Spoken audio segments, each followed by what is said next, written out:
বসো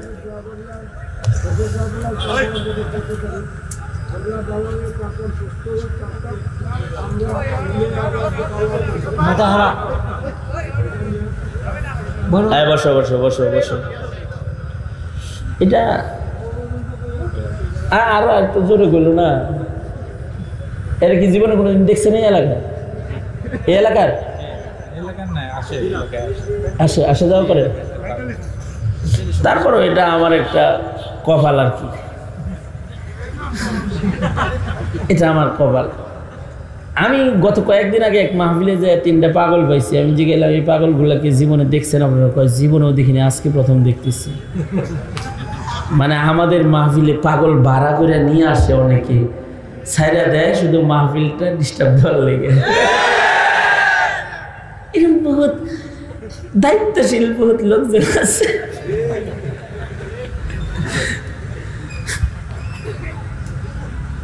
মুহতারাম হাজরিন, বলছিলাম তো যে মাঝখানে অন্য কোনো কথা বলবো না, আলোচনা চলতে থাকবে। মাঝখান দিয়ে আর একটা হইল, নারীদের মসজিদে মুয়াজ্জিনি করা জায়েজ নাই। আযান ইকামত জামাতে মসজিদে নারীদের নাই, কিন্তু ঘরে যদি কোনো বাচ্চা হয় তাহলে এই মুয়াজ্জিনি করার জাওয়াজ সুরত নারীদের আল্লাহ দিয়ে দিছে। বাপ বাড়িতে নাই, চাকরিতে আছে, সন্তান জন্ম হয়েছে, তো ঘরের ভেতরে যে মহিলা আছে সে আজান দিবে, দেরি করবে না। যত তাড়াতাড়ি আজান দিবে তত তাড়াতাড়ি ভিতরে কালেমার সিল পড়বে, ইসলামের সিল পড়বে। আল্লাহু আকবার, জোরে বলেন আল্লাহু আকবার। আর আল্লাহ যদি ইসলামের সিল লাগায় দেয় তাহলে এই সন্তান মুসলিম ঘরে জন্মায় কাদিয়ানি হওয়ার চান্স নাই, নাস্তিক হওয়ার চান্স নাই, ইহুদির দালাল পশ্চিমাদের চার সন্তান হয়ে যাওয়ার ভয় নাই। জোরে আওয়াজ করে বলেন ঠিক কিনা? জোরে আওয়াজ করে বলেন। পশ্চিমাদের জারজ হওয়ার ভয় নাই, অথবা নাস্তিক হয়ে যাওয়ার ডর নাই, কারণ ওর কলবে সিল দিছেন কে? আরো জোরে আওয়াজ করে বলেন, কে সিল লাগাইছেন কে? তাহলে আজান দিয়া বাচ্চাটা নিরাপদ হয়ে গেছে। আল্লাহর রাসূল আরো বলেন, মুখে ভালো মানুষের মুখের লালা লাগায় দাও, মুখ পাক হয়ে যাবে। উল্টা পাল্টা কথা কইতো না। তাকে বুজুর্গ মানুষের মুখের লালা খাওয়ায় দাও, মাথার চুলগুলো কেটে সাদকা করে দাও, ওর নামে একটা আকিকা করে দাও 7 দিনের মাথায়। সুন্দর একটা নাম রাখা ফেলাও, যেন ওর হায়াত সুন্দর হয়। নামের তাসির যেন বাচ্চার উপরে সুন্দর কায়দায় পড়ে। ভালো একটা নাম রাখো আর দোয়া করো তো ইসম বা মুসাম্মা হয়ে যাবে, অর্থাৎ নাম যেমন কাম ওইরকম হয়ে যাবে। নামের তাসির মানুষের উপরে পড়ে যায়। কাউকে যদি পাগল বলে বলে ডাকা হয়, এক সময় ও পাগল হয়ে যায়। আর যদি কোনো বাচ্চার প্রশংসা করা হয় তো মুখের কথা তাসির পড়ে যায়, দুষ্টরা ভদ্র হয়ে যায়। আমার পিচ্চি ছেলেটা মোটামুটি লাভালাভি খুব করে, মেহমান আইলে আমি বলতে থাকি ওর মতো ভদ্র একটা ছেলে আমাদের এলাকায় নাই। তো মুখের কথার এমন তাসির পড়ে যে মেহমান যতক্ষণ থাকে ও বুজুর্গ হয়ে থাকে। মেহমান চলে গেছে, ওর বুজুর্গি ভেঙে গেছে। তার মানে হলো মানুষের মুখের কথার তাসির মানুষের উপরে পড়ে। নাম যদি ভালো হয় তো মুখের কথায় ভালো নাম কয় তো ভালো নামের তাসির পড়ে যায়। এ কারণে নাম রাখার কাম গুরুত্বপূর্ণ কাম। এ কারণে নাম আল্লাহ নিজে রেখেছেন।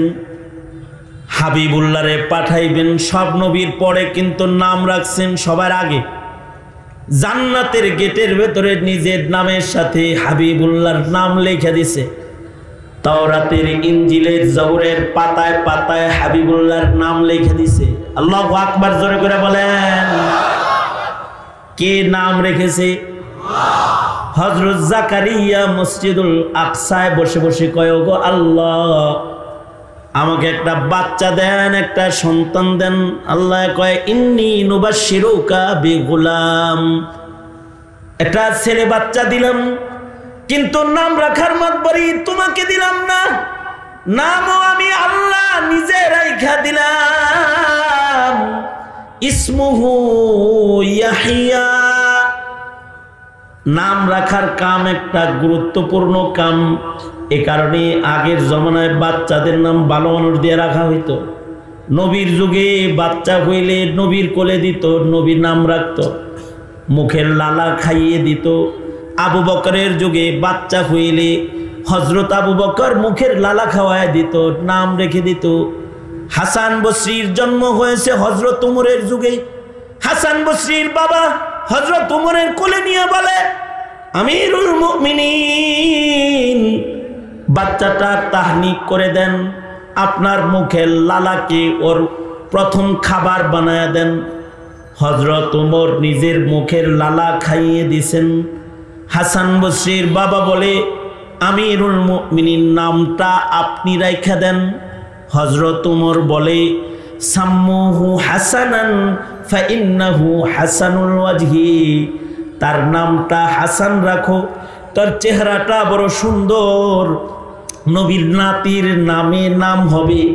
হাসরের মাঠে হাসানকে ডাকলে সেও লাব্বাইক বলবে, তো নবীর নাতির লগে জান্নাতে চলে যাবে। আল্লাহু আকবার। সুন্দর একটা নাম চয়ন করলেন, সুন্দর মানুষে নাম রেখা দিলেন। আজব জমানা, এখন নাম রাখে নাটক দেখা, নাম রাখে উপন্যাস পড়া। এক বাসায় গেছি, একটা পিচ্চি ঘোরাফেরা করে, জিজ্ঞাসি তোর নাম কি? কয় হিমু। পরে ঘরে দেখি হিমু সিরিজ, মানে হুমায়ুন আহমেদের উপন্যাস যেটি আছে হিমু সবটি আছে এর কাছে। তার মানে উপন্যাস থেকে নামটা নাজিল ফরমাইছেন। আর আগে তো আপনাদের ঘরে বাচ্চা হইলে ইমামের কাছে যাইতেন, দাওরায়ে হাদিস মাদ্রাসার মুহাদ্দিসের কাছে যাইতেন, উনি বুখারী শরীফ থেকে একটা নাম বের করে দিয়ে দিত, ভালো সাহাবীর নামে নাম, তাবেঈন নামে নাম, সুন্দর নাম দিত। কিন্তু এখন কারোর ঘরে বাচ্চা হইলে এখন আর মুহাদ্দিসের কাছেও যায় না, আলেমের কাছেও যায় না, কারণ ঘরে ঘরে আল্লামা গুগল দামাত বারকাতুহুম বসে আছেন, ওনাকে জিজ্ঞেস করে নাম একটা রেখে দেবে। যদিও নামটার অর্থ ভালো হয়, কিন্তু ভালো জায়গার থেকে নামটি না উঠানোর কারণে নামের তাসির খারাপ হয়ে যায়, গুগল মার্কা হয়ে যায়। এই কারণে আগের যুগে ভালো নাম রাখা হইতো এবং ভালো মানুষ দিয়ে নাম রাখা হইতো। আল্লাহ তাআলা নিজের পছন্দের নাম কোনটা এটাও শিখাইছেন। আল্লাহর রাসূল বলে, আল্লাহ বলছেন আল্লাহর কাছে দুইটা পছন্দের নাম, আহাব্বুল আসমাই ইলাল্লাহি আব্দুল্লাহ ওয়া আব্দুর রহমান।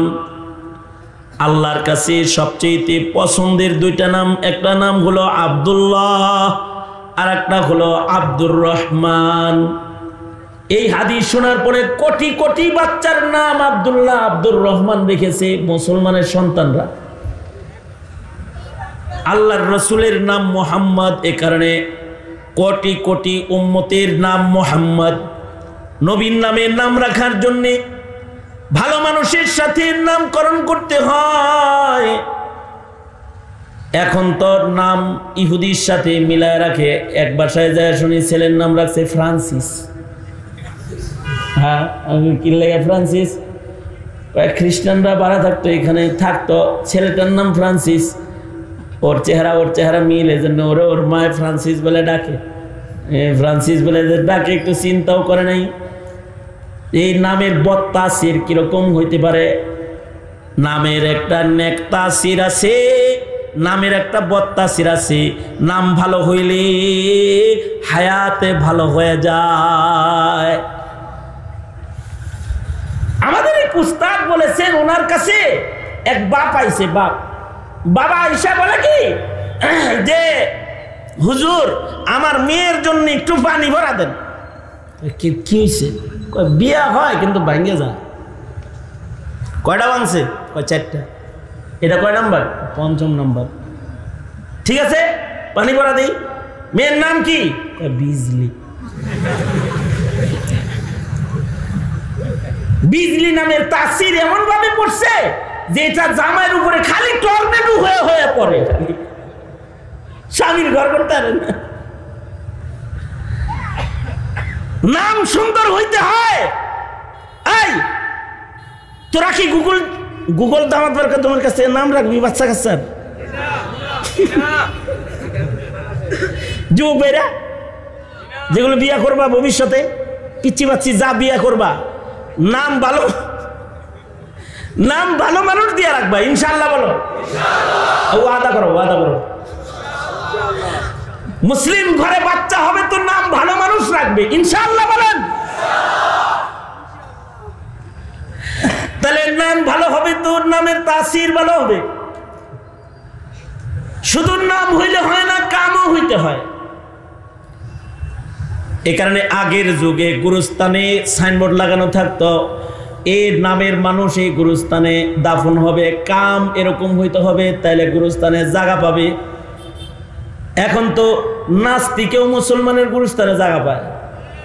আরে বেশি না, 50 বছর আগের কথা, তখন ফাঁসি দিয়া যারা মরতো তাদের আলাদা কবর দেওয়া হইতো, বিষ খায়া যারা মরতো তাদের আলাদা কবর দেওয়া হইতো।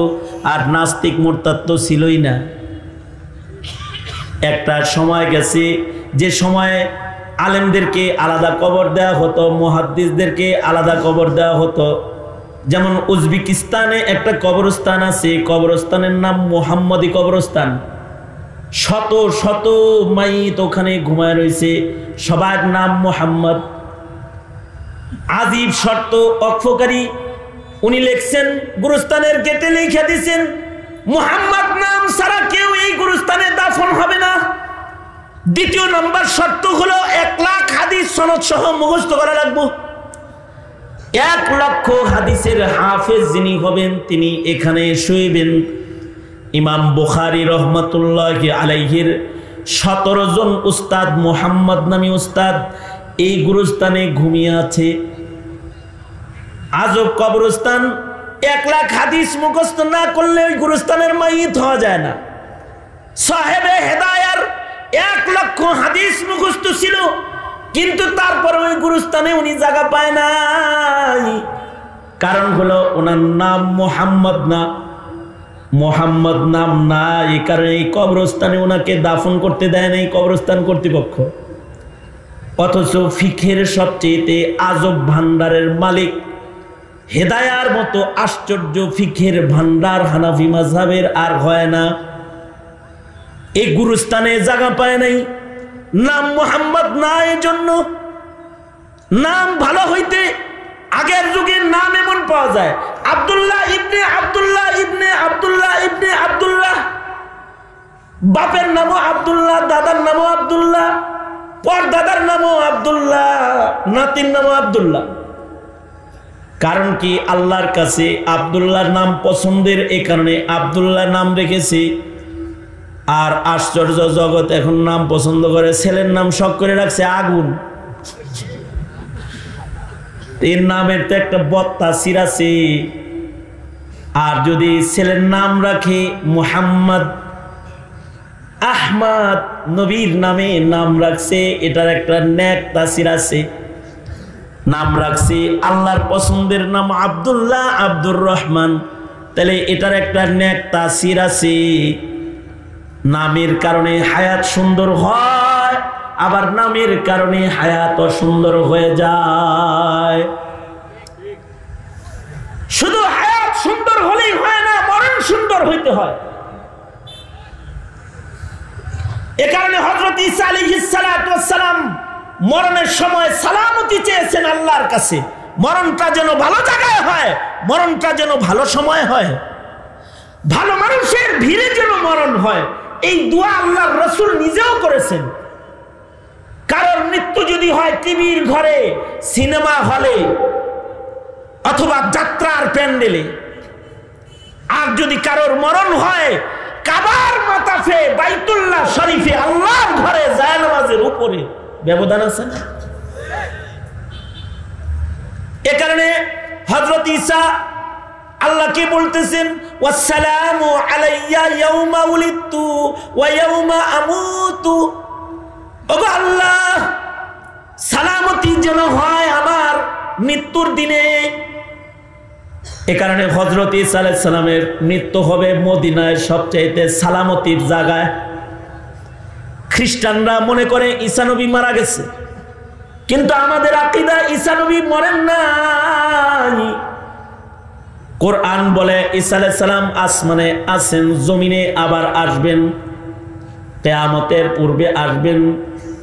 দামেস্কের জামে মসজিদে তিনি ছাদের উপরে অবতরণ করবেন, দাজ্জালকে কতল করবেন, কালিমার পতাকাকে উঁচু করবেন, মদিনা শরীফে যাবেন এবং মদিনা শরীফে সালামতির একটা মৃত্যু ওনার মদিনা শহরে হবে এবং আল্লাহর রাসূলের মদিনায় মৃত্যুবরণ করবেন।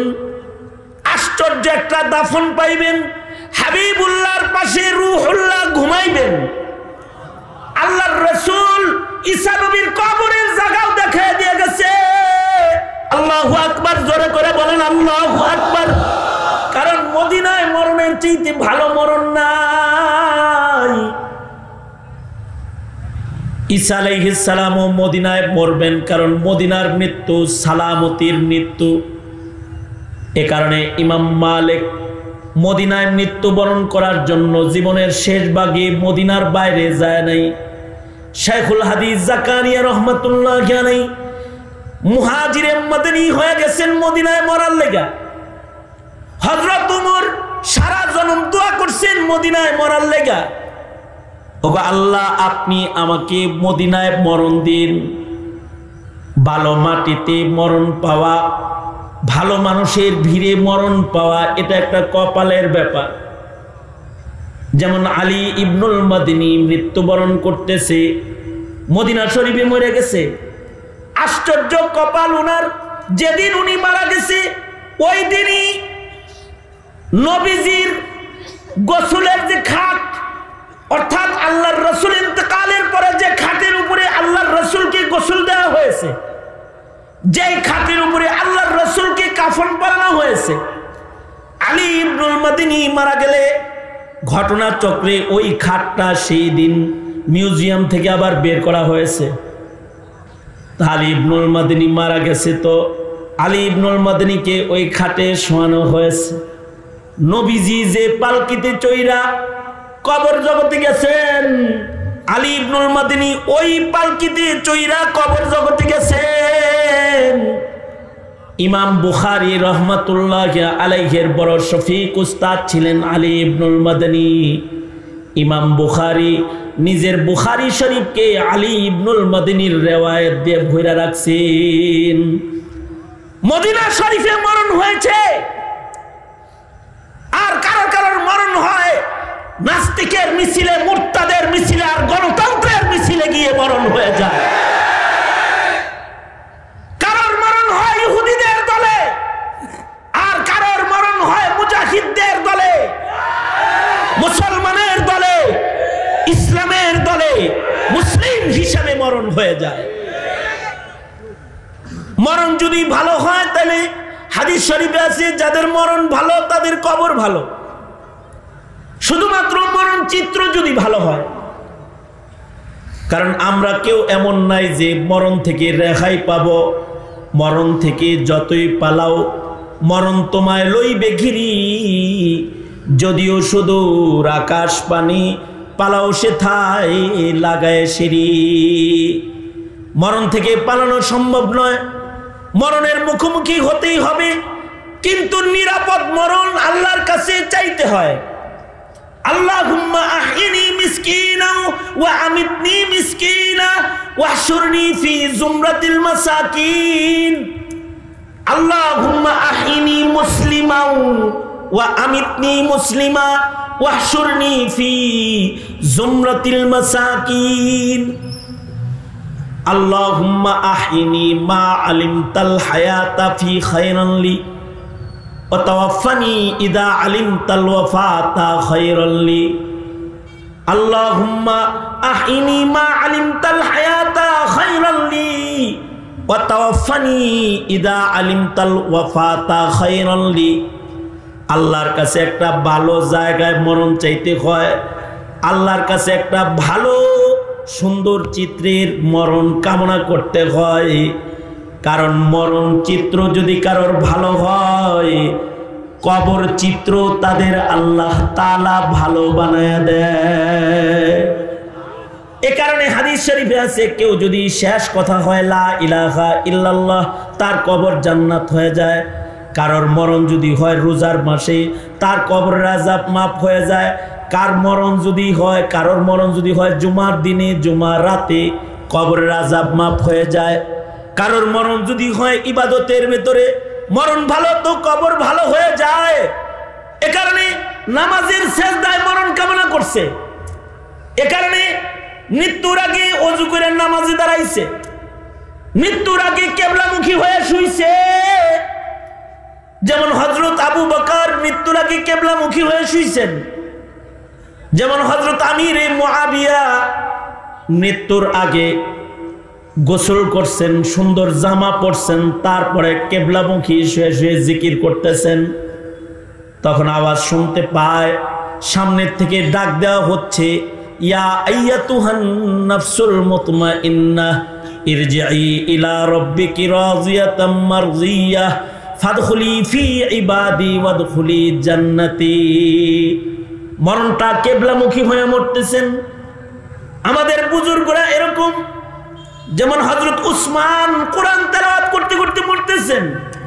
উনি যখন পূজা ফেলাইছেন দুশমনরা ওনাকে মারবে তো উনি কোরআন পড়া শুরু করছেন। তার মানে হযরত উসমান কামনা করেছেন ওনার মৃত্যুটা যেন আল্লাহর কোরআন পড়তে পড়তে হয়। কিন্তু যদি কারোর কপাল খারাপ হয় তো মরণের আগে মদ খায়। এক ফাঁসির আসামিকে জিজ্ঞেস করা হয়েছে তোমার কি খাইতে মনে চায়, কয় মরার আগে একটু মদ খাইতে মনে চায়। পত্রিকায় এসেছে এক ফাঁসির আসামিকে জিজ্ঞেস করা হয়েছে মৃত্যুর আগে তোমার কি খাইতে মনে চায়, কয় বিড়ি খাইতে মনে চায়। পরে হ্যাঁ বিড়ি দিছে, বিড়ি খাইছে, এরপরে মরে গেছে। কেউ আছে মরার আগে বিড়ি খায়, কেউ আছে মরার আগে মদ খায়, আর কেউ আছে মরার আগে সালাতুত তওবা কইরা কিবলামুখী সিজদায় মরে যায়। এই কারণে হযরত ঈসা আলাইহিস সালাম বলে আল্লাহ আমার মরণের দিনে শান্তি দিবেন। যেমন জমানার একজন বড় মুহাদ্দিস ছিলেন আবু যুরআ রাজি রাহমাতুল্লাহি আলাইহি। আবু যুরআ রাজি এত বড় মুহাদ্দিস ছিলেন যার লাখ লাখ হাদিস মুখস্থ ছিল। ইমাম নববী রাহমাতুল্লাহি আলাইহি ওনার আশ্চর্য একটা ঘটনা বর্ণনা করেছেন। আবু যুরআ রাজি রাহমাতুল্লাহি আলাইহি মরার আগে হাদিস পড়ে মারা গেছেন। আর ওনার আজব একটা ঘটনা হলো ওনার এক ছাত্র ওনার সনদে ঘরের ভিতরে হাদিস বর্ণনা করে আর হাদিস মুখস্থ করে। আন আবি যুরআ আন আবি যুরআ আন আবি যুরআ। নতুন বিয়া করে আনছে বউ, বিবি রাগ হয়ে গেছে। বিবি কয় যে বিয়া করে আনলা আমারে খালি নাম বলো আবু যুরআ, এটা কার নাম কও? তো ছাত্র কয় আমি আমার উস্তাদের নাম লই। আমার নাম তো একবারও নিলা না, তুমি কি হাদিস পারো নাকি তোমার নাম লমু? কথায় উস্তাদের নাম কত লইতে হয়? ছাত্র বলে আমার উস্তাদের নাম 1 লাখ বার লওয়া যায়, কারণ আমার উস্তাদের 1 লাখ হাদিস মুখস্থ আছে সনদ সহ। বিবি তিরস্কার করে কয় 1 লাখ হাদিস কি বাড়ির কথা, 1 লাখ হাদিস মুখস্থ। উস্তাদের উপরে আক্রমণ করেছে তো ছাত্র খেপে গেছে। ছাত্র বলে আমার উস্তাদের যদি 1 লাখ হাদিস মুখস্থ না থাকে তাহলে তুমি 3 তালাক। তার মানে হলো নিজের বিবির তালাককে উস্তাদের ইলমের সাথে লটকায়া দিছে। সকালবেলায় যখন মাথা ঠান্ডা হইছে চিন্তা করতেছে যদি হুজুরের 1 লাখ হাদিস মুখস্থ না থাকে তাহলে তো আমার বউ গেছে গায়ে। সকালবেলায় আবু যুরআ রাজির কাছে গেছে, যায় বলে উস্তাদজি ভেজাল তো একটা করে ফেলছি, আপনার কি আসলেই 1 লাখ হাদিস সনদ সহ মুখস্থ আছে? কয় কেন, কি হয়েছে? আমি তো একটা দুর্ঘটনা ঘটেছি। কি দুর্ঘটনা? কয় খালি আপনার নামে হাদিস মুখস্থ করি, বউ চেতাচেতি করে দেখা বউরে বলছি 1 লাখ বার নাম লো, আমার হুজুরের 1 লাখ হাদিস মুখস্থ আছে, না থাকলে তুই 3 তালাক, এই কথা বলছি। তা আমার বিবি কি আছে না, আবার এটা ক্লোজ হয়ে গেছে। আবু যুরআ রাজি রহমতুল্লাহ আলাইহি, উনি তো ইমাম বুখারীর দাদা উস্তাদ, অর্থাৎ আবু যুরআ রাজির ছাত্র হলো আহমদ বিন হাম্বল, আবু যুরআ রাজির ছাত্র হলো আলী ইবনুল মাদনী, ইয়াহইয়া ইবনে মাঈন, যারা ইমাম বুখারীর উস্তাদ। আবু যুরআ রাজি বলে, যাও সুখে শান্তিতে ঘর সংসার করো, তোমাদের উস্তাদের 1 লক্ষ নয়, আমি আবু যুরআর 6 লক্ষ হাদিস সনদ সহ মুখস্থ আছে 6 লাখ। এইটার নাম হলো ইলমে দ্বীন। তোমরা যারা ইঞ্জিনিয়ারিং আর সায়েন্সের বাহাদুরি করো, তোমাদের সায়েন্স তো গুগলের ভিতরে ঢুকে রয়েছে, কালকে সফটওয়্যার নষ্ট হইলে তোমরা ধ্যানদা রোগে আক্রান্ত হয়ে যাইবা, কিন্তু ইলমে দ্বীন নষ্ট হবে না। কোটি কোটি সিনার ভেতরে ইলমে দ্বীন আটকানো আছে, সব কিতাব পুরায় দিবা, নতুন করে আবার উলামারা লিখে দিবে, হাফেজরা লিখে দিবে। এ কারণে জাতির উলামায়ে কেরাম হলো নায়েবে নবী। আস্তে আস্তে তাকবীর দিতে পারেন না তো দিবেন না।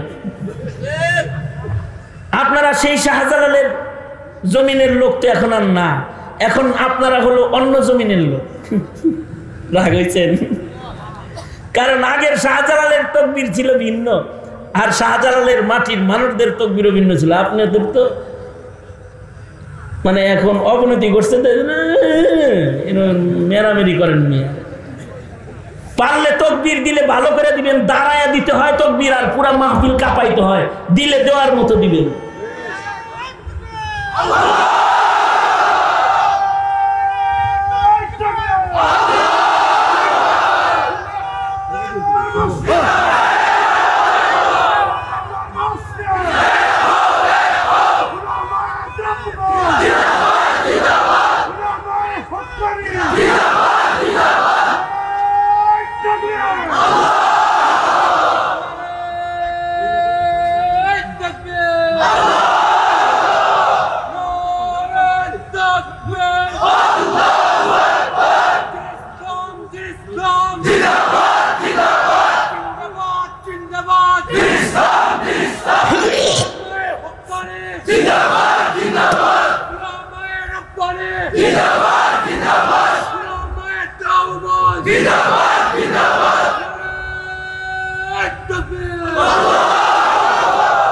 না কিছুটা আছে। আবার বলি আমি, তোমরা যারা সায়েন্স নিয়ে গবেষণা করো, জাগতিক শিক্ষা যারা অর্জন করো, তোমাদেরকে চ্যালেঞ্জ ছুড়ে দিলাম, বলছি তোমাদেরকে আজকে গুগল নষ্ট হবে, তোমরা সব অ্যাবনরমাল পাগল হবে, কিন্তু কোরআন হাদিসের উপরে যতই আক্রমণ করা হয়, যদি কোরআনের কপি হাদিসের কপি সব জ্বালায় দেওয়া হয়, আলেমরা সিনাত থেকে আবার এটা নতুন করে আমদানি করে হুবহু কোরআন হুবহু হাদিস আবার লেখা দিবে, আবার লেখা দিবে।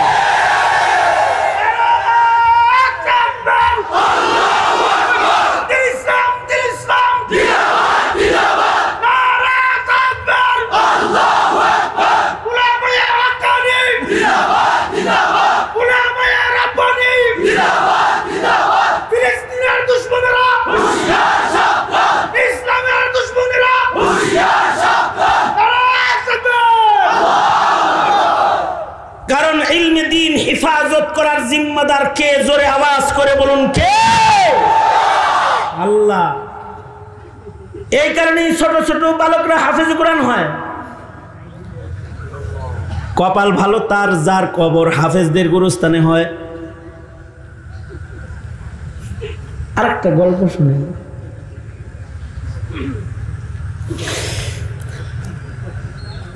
কয়টা 1 ঘন্টা হয়ে গেছে, আমার নিসাব শেষ। কিন্তু আমি আর 10-15টা মিনিট চেয়ে নিচ্ছি, আমার সাথে আখেরি মুনাজাত করে তারপরে তো যাওয়া যাবে নাকি? না না, বেশি লম্বা কথা বলার শক্তি আমার নাই। তবে আমি কিছু জরুরি কথা বলি, শোনেন। আমি রংপুরে গেছি, আগে একটা গল্প শুনালাম। মিঠাপুকুর এলাকায় গেছি, যাইয়া দেখি যে বাড়ি বাড়ি কবরস্থান, প্রত্যেক বাড়িতে একটা করে কবর, 2টা কবর আছে। আশ্চর্য বিষয় হলো, এক বাড়ির সামনে দিয়ে গাড়ি যাচ্ছে আমার, দেখি যে কবরের বাউন্ডারি বেড়ার উপরে বসে, ইটের উপরে বসে বিড়ি খাইতেছে। আর এক বাড়ির অবস্থা দেখলাম যে কবরস্থানের সাথে গরুর আতাল, গরু রাখছে বান্দা, আর গরুতে পেশাব করতেছে, এইটার পানি কবরের পাশ দিয়ে যাইতেছে। তা আমি জিজ্ঞাসা করলাম, তোমাদের বাড়ির উঠানে এমন কবর কেন? তোমাদের দেশে কি গোরস্থান নাই? গোরস্থানের ওয়াকফ গোরস্থান নাই? কয় না। তা আমি তখন বললাম, তোমরা এই এলাকায়, এই গ্রামে যেহেতু কবরস্থান নাই, তোমরা যদি কবরস্থান করো তাহলে আমি প্রতি বছর তোমাদের এলাকায় আসব। পরে কবরস্থানের মাটি কালেকশন করলাম, গোরস্থান হলো, কয়েকটা মাইয়িতরে কবর দিল, এরপরে জিয়ারতের জন্য আমাকে নিতে আসলো। বিশাল কবরস্থানের এরিয়া, আমি জিয়ারত করে আসলাম। আমার সাথে ওখানকার লোক দেখা করলে আসলেই বলি, ওই গুরুস্থানে কি কোনো আলেমের কবর হয়েছে? হ্যাঁ হয়েছে। তো আমাকে জিজ্ঞাসা করে, হুজুর এইটা জিজ্ঞান কেন আলেমের কবর হয়েছে নি? আমি বললাম যে মদিনাতুল মুনাওয়ারাতে নবীজির কবর থাকার কারণে টোটাল মদিনায় কারোর কবরে আযাব নাই, কবরের আযাব মাফ। যেই গুরুস্থানে আলেমের কবর থাকবে, আশা করা যায় একজন জামাইয়ের কারণে যেমন বর যাত্রী সবাই রান, রোস্ট আর ভালো খাবার খায়, একজন আলেম, একজন হাফেজের কবরস্থানে থাকলে মাইয়িতরা সবাই আল্লাহর ভালো মেহমানদারি পায়। উচিত তো আলেমদের সাথে কবর কামনা করা প্রতি মুহূর্তে, কারণ নবীর কবরের লোকে তার কবর পাইবেন না। তো দোয়া করতে হইব যে আয় আল্লাহ, এই সিলেটে কি, হ্যাঁ সিলেট, তো এই আহলে ইলম হযরতগণ, হক্কানি উলামায়ে কেরাম, এদের কবরের সাথে যদি কবর হয় তাতেও লাভ আছে। এখানে আগের যুগের মানুষরা আলেমের কবরের সাথে কবর করার জন্য মেহনত করত। অনেক এলাকায় আছে পারিবারিক কবরস্থান বেশি। আমি তাদেরকে ওসিয়ত করি যে শুধু পারিবারিক কবরস্থান করবা না, পাবলিক কবরস্থান করো। কারণ কি, তোমার পরিবারের 19 জন মারা গেছে, 19 জনরে ওখানে কবর দিলা, 19 জনই বেনামাজি, তাই এই 19টা কবরেই বাতি জ্বলতে থাকবো, কিন্তু আগুনের বাতি। আর যদি পাবলিক কবরস্থানে কবর হয়, ওখানে হাজির কবর আছে, শহীদের কবর আছে, যারা সাপ্লায় মারা গেছে, অথবা খতমে নবুয়তের কথা বলতে গিয়ে মারা গেছে, অথবা কোরআনের কথা বলতে গিয়ে কবরে মারা গেছে, শুয়ে আছে। ভালো মানুষের কবর আছে, আলেমে দ্বীনের কবর আছে। ভালো মানুষের কবরের সাথে কবর হইলেও কবর জগতে লাভ হয়, ভালো মানুষের সাথে হাসরে দাঁড়ানো যায়। আমাদের কাছে এইটার মূল্য না থাকলেও উমরের কাছে ছিল। হযরত উমর সারা জনম দোয়া করছেন, ও আল্লাহ, আপনি আমাকে শহীদি মৃত্যু দিবেন, সালামতির মরণ, আর আমাকে মদিনায় মরণ দিবেন। হযরত উমর নামাজের ইমামতি করতেছেন, তো ওনার পেটে আঘাত করা হলো ছুরির দ্বারা। হযরত উমর জিজ্ঞাসা করলেন, কে আমাকে আঘাত করেছে, মুসলিম না মুশরিক? কয়, আপনাকে গায়রে মুসলিমে আক্রমণ করেছে, ইহুদি আক্রমণ করেছে। হযরত উমর বললেন, আলহামদুলিল্লাহ, আমার খাদ্যথলি কাটছে একটা ইহুদির আক্রমণে। আশা করা যায় আল্লাহ আমার দোয়া কবুল করেছে, শহীদি মরণ আমার হইতেছে। সারা জনম দোয়া করেছি মদিনায় মরার, আলহামদুলিল্লাহ আমার মৃত্যুটা মদিনায় হইতেছে। এবার ঠিক মরণের আগের দিন হযরত উমর নিজের সন্তান আব্দুল্লাহকে বলে, আব্দুল্লাহ যাও উম্মুল মুমিনিন হযরত আয়েশা সিদ্দিকার কাছে যাও, ওনাকে যা বলো যেখানে আল্লাহর রাসূল সাল্লাল্লাহু আলাইহি ওয়াসাল্লামের কবরের পাশে একটা জায়গা খালি আছে। হুজরায়ে আয়েশায় মোট 4টা কবরের জায়গা, 2টা পূরণ হয়েছে, একটার ওসিয়ত রয়েছে, আর একটা খালি আছে। একটা কবরে ঘুমিয়ে আছেন সরওয়ারে দু আলাম, আর একটা কবরে ঘুমিয়ে আছেন হযরত আবু বকর। আর একটা ওসিয়ত ঈসা আলাইহিস সালামের কবর হবে, আর একটা কবরের জায়গা খালি আছে। হযরত আয়েশা ঘোষণা দিয়েছেন ওই জায়গায় উনি ঘুমাইবেন, কিন্তু সন্তান উম্মুল মুমিনিনের কাছে একটু যাও, যায়া বলো যে আমিরুল মুমিনিন উমর আপনার কাছে নবীর কদমের পারের এই কবরের জায়গাটা ভিক্ষা চাইছে, আপনি যদি অনুমতি দেন তাহলে বাবা আপনার হুজরায় আপনার কবরের জায়গায় শুইতে চায়। আব্দুল্লাহ ইবনে উমরকে হযরত উমর বলে, বাবারে দেখোস না কোনোভাবে যদি আমার কবরটা নবীর কদমের কাছে কবুল করান যায় তাহলে হাসরের নবীর সাথে কদমের কাছে দাঁড়ানো যাবে। আব্দুল্লাহ ইবনে উমর হযরত আয়েশার কাছে গেলেন, যা বলেন উম্মুল মুমিনিন বাবা আমার বরজখের জগতে ভয় পায়, এ কারণে নবীর কদমের কাছে শুইবার চায়। যেই কবরের জায়গাটা আপনি নিজের জন্য রাখছেন ওই জায়গাটা বাবা উমর ভিক্ষা চায়, যদি আপনি দেন তাহলে বাবা বলেছেন বাবাকে যেন রসুলের কদমের কাছে দাফন করা হয়। হযরত উম্মুল মুমিনিন বললেন, তোমার বাবা নবীর কদমের কাছে শোয়ার বেশি হকদার, কারণ ওই জায়গায় উমরকে মানাবে না কেন? উমরের তো আজব আজব শান। আল্লাহর রাসূল উমরের শান বলেছেন আসাদুহুম ফি আমরিল্লাহি উমর।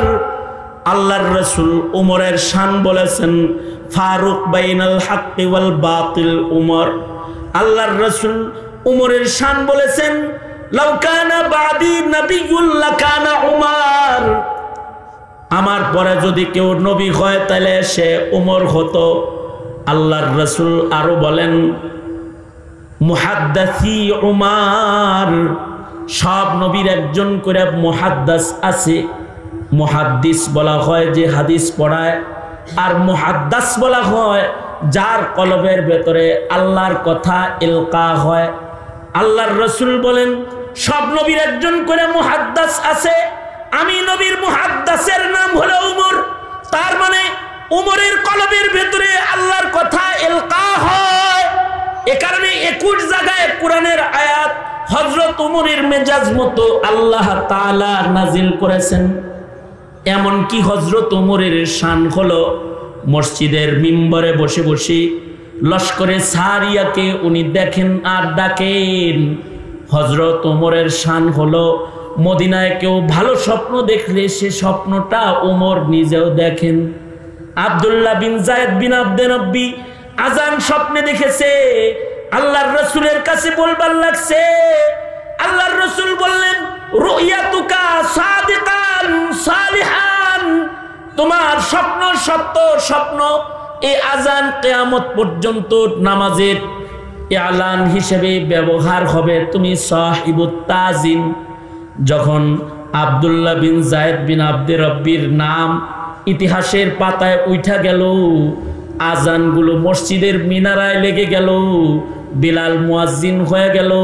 হযরত উমর তখন বলে আল্লাহর নবী এই স্বপ্ন আমি উমর অনেক আগে থেকেই দেখি। আল্লাহর রাসূল বললেন উমর তুমি স্বপ্নে দেখো তাই বললা না কেন, আগে বলনি কেন?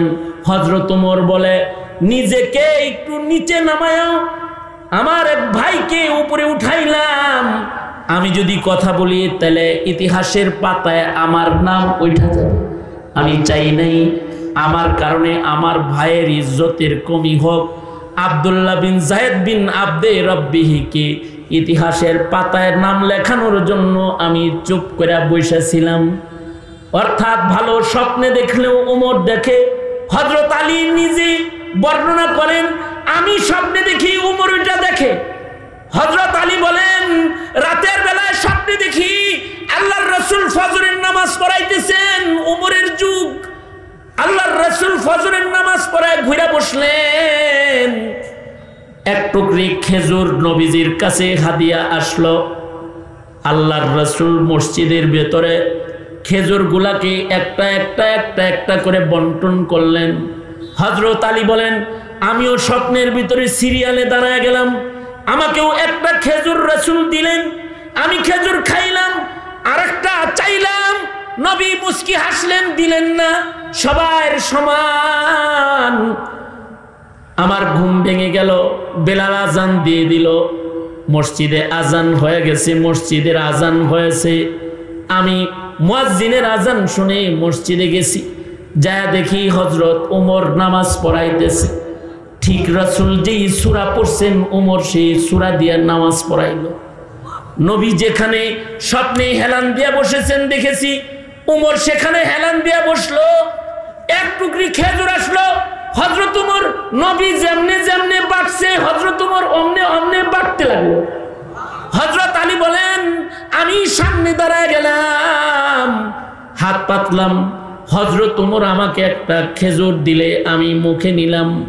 খেজুরটা খেয়ে আমি পুনরায় আবার হাত পাতলাম।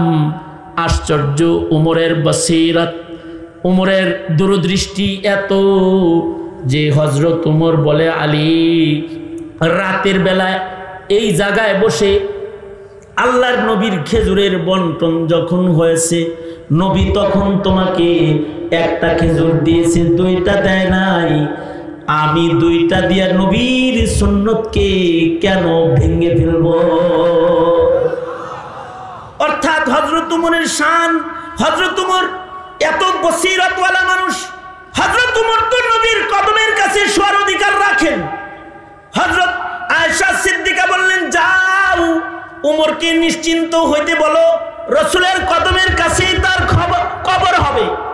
হযরত ওমর খবরটা শুই না আলহামদুলিল্লাহ বললেন, আর বললেন, বেটা এখন আর কোনো চিন্তা নাই, নবীর কদমের কাছে কবরে আযাব হবে না। আমি এখন কনফার্ম যে কবরে বরজখের আযাব থেকে আল্লাহ আমাকে বাঁচায় দিয়েছে। কবর যদি ভালো জায়গায় হয় তাহলে কবর ভালো হয়, কবর যদি সুন্দর গুরুস্থানে হয় কবরটা সুন্দর হয়, কবর যদি ভালো মানুষের কাছে হয় তো কবরটা ভালো হয়, হাসরটা ভালো হবে, ভালো মানুষের সাথে হবে।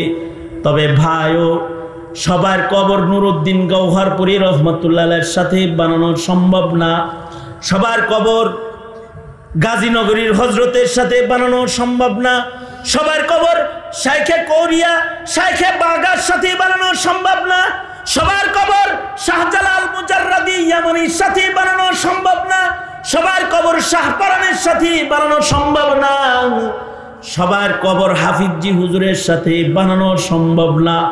আল্লাহর রাসূল ভালো মানুষের সাথে হাসর হওয়ার জন্য আরেকটা সুন্নত তরিকা উম্মতকে দিয়ে গেছেন। কবর কাছাকাছি করতে যদি নাও পারো তাহলে কলব কাছাকাছি কইরু। কবর লিখতেও 3 অক্ষর, কলব লিখতেও 3 অক্ষর, কবর লিখতেও কাফ আছে, কলব লিখতেও কাফ আছে। কবর আর কলব, কবরের সাথে শুইতে না পারলো কলবে মিল করে ফেলায়। আলমারউ মা মান আহাব্বা, যার সাথে যার কলবের মিল হবে তার সাথে সে আল্লাহর আদালতে দাঁড়াবে, যার সাথে যার মোহাব্বত হবে সে তার সাথে হাসরে দাঁড়াবে। এ কারণেই আলেমের সাথে কবর না বানাইতে পারলেও কলবের সম্পর্ক আলেমদের সাথে ভালো রাখতে হয়।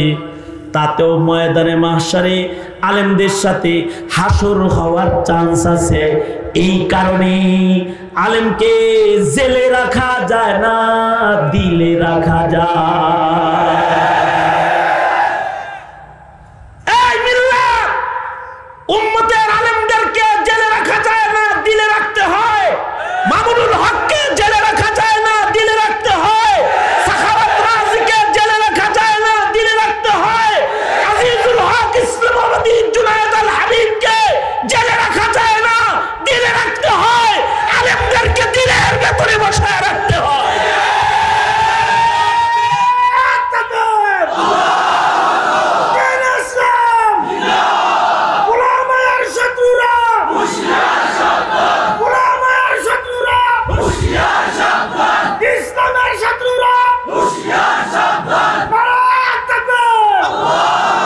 ঠিক একই কারণে ফিলিস্তিনের শহীদদের সাথে আমাদের কবর সবার হওয়া জরুরি না। কারণ আমাদের ফিলিস্তিন গিয়ে শহীদ হয়ে কবর বানানো এত সহজ না।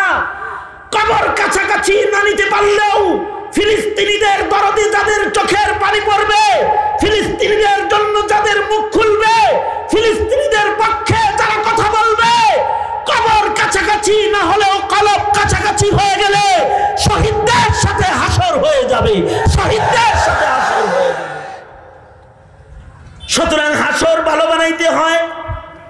এই কারণেই নবী ঈসা দোয়া করেছেন, ওয়াসসালামু আলাইয়া ইয়াউমা উলিদতু ওয়া ইয়াউমা আমুতু ওয়া ইয়াউমা উবআসু হাইয়া। ওয়াসসালামু আলাইয়া ইয়াউমা উলিদতু ওয়া ইয়াউমা আমুতু ওয়া ইয়াউমা উবআসু হাইয়া। আবু যুরআ রাজি রাহমাতুল্লাহ আলাইহি ওনার সাকারাত শুরু হয়ে গেল, মরণ যন্ত্রণা শুরু হয়ে গেল। মরণের সময় সালামতির একটা মৃত্যু আল্লাহ ওনাকে দান করলেন। বড় মুহাদ্দিস, ওনার চতুর্দিক দিয়ে ছাত্ররা বসে হাদিস পড়তেছে। উনি মৃত্যুর আগে সকল ছাত্রদেরকে বললেন, তোমরা সবাই চুপ হয়ে যাও, আমি একটি হাদিস পড়ব। তারপরে উনি একটা হাদিস পড়লেন, জিন্দেগির শেষ কথা উনি উচ্চারণ করলেন। উনি পড়তেছিলেন, হাদ্দাসানি ফুলান আন ফুলান আন আবি হুরায়রাতা ক্বাল ক্বালা রাসূলুল্লাহি সাল্লাল্লাহু আলাইহি ওয়াসাল্লাম মান মাতা ওয়া হুয়া ইয়ালামু লা ইলাহা ইল্লাল্লাহ। এতটুকুন হাদিসের শব্দ উনি উচ্চারণ করেছেন। আর আজরাইল ওনার প্রাণ পাখি বের করে লয়ে গেছে। একদিক দিয়ে মুখে লা ইলাহা ইল্লাল্লাহ উচ্চারণ হয়েছে, আর একদিক দিয়ে ওনার মৃত্যু হয়ে গেছে। এ কারণে কারোর মরণ লা ইলাহা ইল্লাল্লাহ বলে হয়, আর কারোর মরণ তন্ত্র মন্ত্রের মিছিল করে হয়, কারোর মরণ নারে তাকবীর বলে হয়, আল্লাহু আকবার বলে হয়, কারোর মরণ মার্কা জপতে জপতে হয়, কারোর মরণ দলের আদর্শের উপরে হয়, আর কারোর মরণ দ্বীনের আদর্শের উপরে হয়, কারোর মরণ মার্কার আদর্শের উপরে হয়, আর কারোর মরণ কালেমার আদর্শের উপরে হয়। আল্লাহর কাছে কালিমার মরণ চায়া লইতে হয়। আল্লাহ কালিমার উপরে মরণ চাই, ইসলামের আদর্শের উপরে মরণ চাই, উলামাদের দলে মরণ চাই, শহীদদের ভিড়ে মরণ চাই। আমিন বলেন, চিল্লায় জোরে বলেন, জোরে আওয়াজ করে বলেন আমিন। ইয়া আল্লাহ, রমজান মাসে মরণ চাই, কাবার তাওয়াফরত মরণ চাই, কোরআন পড়তে পড়তে মরণ চাই, জিকির করতে করতে মরণ চাই। এই দোয়াগুলো, কামনাগুলো হবে আমাদের জিন্দেগির সারা জীবনের মকবুল দোয়ার হিস্সা দোয়া ইনশাআল্লাহ। আল্লাহ কবুল আর মঞ্জুর করেন, এই মাহফিলকে আল্লাহ তাআলা কবুল করেন। সবাই ইস্তিগফার পড়েন, আস্তাগফিরুল্লাহ রাব্বি মিন কুল্লি যামবিন ওয়া আতুবু ইলাইহি লা হাওলা ওয়ালা কুওয়াতা ইল্লা বিল্লাহিল আলিয়্যিল আযীম। আস্তাগফিরুল্লাহাল্লাযী লা ইলাহা ইল্লা হুয়াল হাইয়ুল কাইয়্যুম ওয়া আতুবু ইলাইহি।